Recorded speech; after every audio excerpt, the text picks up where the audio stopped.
আমি খালিদ আহসান পরিবেশন করব কবি সুকান্ত ভট্টাচার্য রচিত ছাড়পত্র কবিতাটি।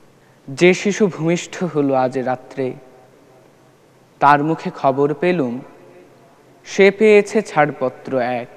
নতুন বিশ্বের দ্বারে তাই ব্যক্ত করে অধিকার, জন্মমাত্র সুতীব্র চিৎকারে।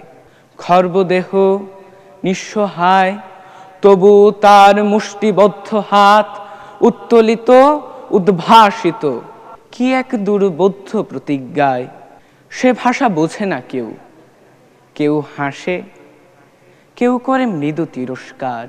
আমি কিন্তু মনে মনে বুঝেছি সে ভাষা পেয়েছে নতুন চিঠি, আসন্ন যুগের পরিচয় পত্র পড়ি ভূমিষ্ঠ শিশুর অস্পষ্ট কুয়াশা ভরা চোখে। এসেছে নতুন শিশু, তাকে ছেড়ে দিতে হবে স্থান। জীর্ণ পৃথিবীতে ব্যর্থ মৃত আর ধ্বংসস্তূপ পিঠে চলে যেতে হবে আমাদের। চলে যাব, তবু আজ যতক্ষণ দেহে আছে প্রাণ, প্রাণপণে পৃথিবীর সরাবো জঞ্জাল। এ বিশ্বকে শিশুর বাসযোগ্য করে যাব আমি। নবজাতকের কাছে এ আমার দৃঢ় অঙ্গীকার। অবশেষে সব কাজ সেরে আমার দেহের রক্তে নতুন শিশুকে করে যাব আশীর্বাদ।